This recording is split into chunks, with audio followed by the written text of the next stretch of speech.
Stage Moment habe ich Träume.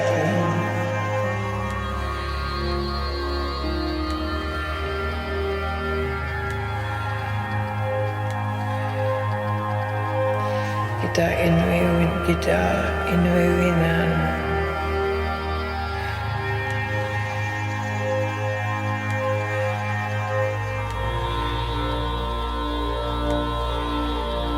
Kita asyaimun.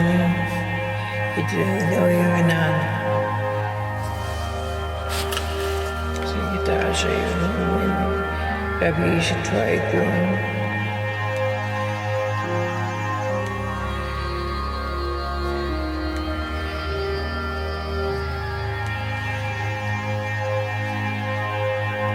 Kita asyaimun. Itu inuinan. Itu inuinan. Dan itu.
We are who we are, and we are survivors. Nothing less, but so much more. Resisted 500 years, and we'll resist 1,000 more, and then some. Because we are who we are, and we are so beautiful. The original, the living, breathing miracle. The definition of resilience, to say the least. But we are so much more. Survived 500 years, and we will thrive 1,000 more, and then some, because we are the Anishinaabe.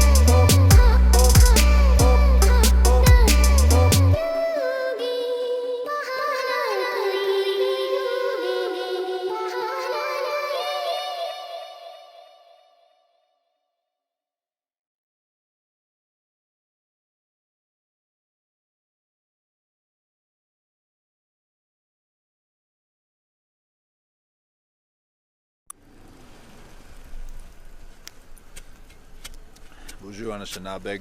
We just wrapped up another scene for our anti-opiate short film that we are working in collaboration with Russell Herder.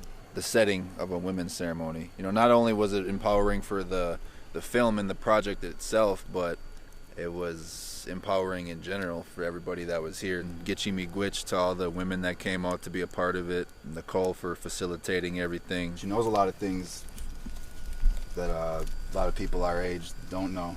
I know she's always been heavily involved in her community. She's played parts in the film. She organized all this tonight. Did I? I reached out to Nicole Buckanaga. She is such a powerful woman. She inspires me every day to want to continue learning the language because she's been learning herself for 10 plus years. She knows stories and all these things that I know that within time she'll pass those down to me too. She doesn't know the way, and it's not easy to wow and to talk the best that you can. You know, I dash away, Nimigut Wayne Damin, Gipijai Gomachi, we do a Koyang away drug epidemic. Thank you for coming here and seeing the importance in remedying and ridding our communities of this drug epidemic. Everything that we've ever been given that's out in these sticks, she abachituyang away, and daso gijik minuaga bay gijik has been put here for us. Survive, live, and heal, and be happy. Me dash away, gakinagego, chi mishkagoyang, to overcome. These are the same very things that brought us here, the very same things that are going to allow us to get over and overcome.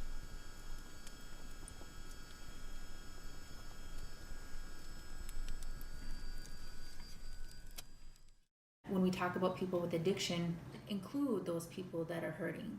They're the first people that we should invite so that they can feel that energy and take that home with them. When it comes to healing and prayer, that we can't just keep them in our minds. We have to extend our hand and say, come with me. I think it's important for the community to understand that, to bring down the judgments, this misunderstanding of people that are living with addiction. Do you think that at the root of the opiate crisis could be a culture crisis? I believe culture is the answer. You really walk proud as an Indian man, an Indian woman. It's something that you feel inside of you. You know, our heart is, you know, right here. You know, for the women, it's right on our breast. We give life. We nurture that infant. The sound of the drum, you know, the way our heart beats. And that infant hears that all the time. And there is a cultural movement happening. And there are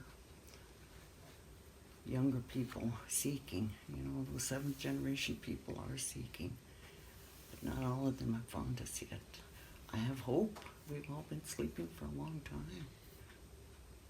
Our people are waking up now.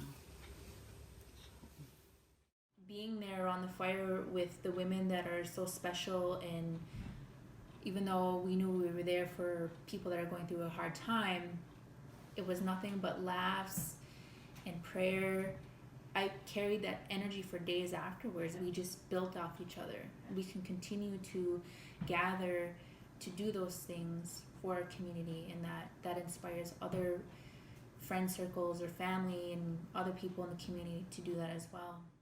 My name's Tom Barrett. I've been part of the chemical dependency field for 25 plus years.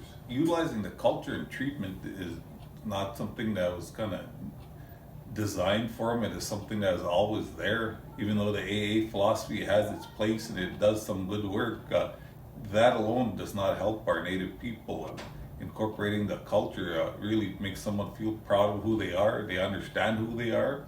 Losing their culture and their language is probably rooted within their addiction. The loss of language and culture, the feeling of not knowing who you are, and once they find out who they are and how to connect back with the earth, they seem to be able to maintain their sobriety, if not longer than traditional treatment in AA, but sometimes forever. Culture is the answer. As Ojibwe people, we're tree people. Everything that we did prior to contact was within the trees. Our housing, our food, our protection, everything came from the trees. To be amongst them, you can feel that energy. You don't hear cars, you don't hear the TVs, and you reconnect with what gives you life and that gives you purpose. And as a child, I'm so thankful that I was exposed to nature for such a critical period in my life that I will always be a protector of those trees. This is a part of coming together and becoming close with culture once again. not only can this take somebody out of addiction, but this can bring somebody into a better understanding of who they are. This scene was shot outside. I was actually nervous to shoot this scene on this day. It was so snowy and it was wet. And I was nervous our women were going to get cold. It was going to be really tough for a lot of people to do. People were so close. The fire was so warm. Nicole, she brought all of these women together with her words. All the rest of the women, you know, they expressed this togetherness, their presence, their smiles. This is fighting for health. This is fighting for the earth. This is fighting for the next generation, the 7th generation. When people come together like this. What was the EMT scene like for you?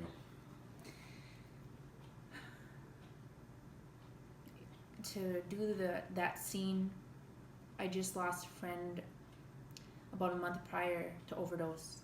I went to school with her, and to literally play that part, having, you know, the Narcan going up your nose and having CPR done on you. And then that's when we flash to this moment right here. Leaving the hospital after getting saved from an overdose. When she leaves, she'll go with you, Auntie Mom. So you start the road to recovery. So I made some fake flyers. One's like, you know, get a Rule 25, you know, try the Suboxone clinic. So then she sees the last two, and it's like women's ceremony. And then she sees the culture is the answer. It says sweat lodge every Sunday. So she sees those two, and it intrigues her. Sewing machine, making a ribbon skirt, going to the sweat lodge, burning sage, putting out tobacco. Scenes of her just walking in the woods with her moccasins and her ribbon skirt, looking really healthy. So then she starts the path to sobriety, and the way she does it is connecting with culture. Haho Wangshik Rajra Hasoni Winga Hingairina Makhre Rajra Jasmine Farmaker Hingairina Hunchaki Kadach Wa Unakshana Nyokhawani Aja Hoadekshana. And right there I just said, hello, my Indian name is She Who Hunts for Berries. My white man name is Jasmine Funmaker. I am from the Bear Clan, and I'm from Black River Falls, Wisconsin. We are at our local sweat lodge. I pray a lot for my people, for my family, for the addicts still suffering. I was in active use for 4 years, and I had lost connection with Mauna Gichumanidu, which is the creator. How does connection to culture move someone away from an addiction? Oh my gosh, like the culture is the cure. We have a certain connection with the earth, with the medicine, and coming to sweat and dancing again has brought me back to life. You wanna record me reciting a poem I wrote a long time ago? Absolutely, let's do it. What's your name? My name is Greg, and I'm a recovering drug addict and alcoholic, and this is a little poem I wrote many years ago. It's called The Origin. I am a particle of dust that was mystically twisted into life the day God transformed my spirit into a human body and bred me from the oceans of existence where I could see the light of birth. Born but not born again, for the first time born into a world of sin, where pain reigns to prove love in its fullest, where no one hears my thoughts of this music that beats blood through my veins, through this organ with no strain, just a constant beat to maintain this bodily function. These veins meet together at the ultimate junction. My heart it is called, where emotions are stalled. Decisions are made when my mind is withdrawn. I must find a link between body and soul, something inside me to fill this deep hole. Peace. We come together in a place like this to look for a better way. Well, it gets busy. You know, it's free. We do it for free. We just do it for the people. It's the 7th generation. You know, we think that as our prophecies read, as an Anishinaabe Ogeechee dog, this is what we're supposed to be doing. Standing up for the Mother Earth, our women, our water, to share what I learned, to share and keep this stuff going on. So what types of community members come and gather here? Well, we got the whole life cycle, the babies, the youth, the adults, and the elders. Let me see if I put it in there right. How can we help if it ain't the people helping? This is a community that cares about our people, about their 7th generation. Your children, this land, So come on and help. Come on and help. We're going to sing a song.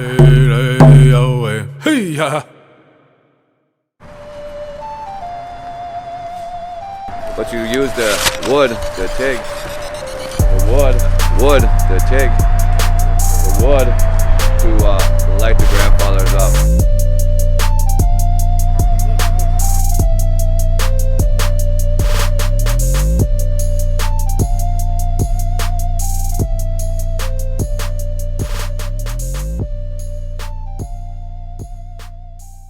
This project it's something more than, you know, a Nike commercial. This is something that means something to people. It has a feel to it. And we're incorporating music, we're incorporating culture, intergenerational, anti-drug. We're coming together with a lot of different kinds of groups, a lot of different kinds of people. We're very, very fortunate to have the resources that it took to make this video. It's an opportunity to reach out and to touch other people. I'm Alex Amon of New Era Media, hanging out with this fire.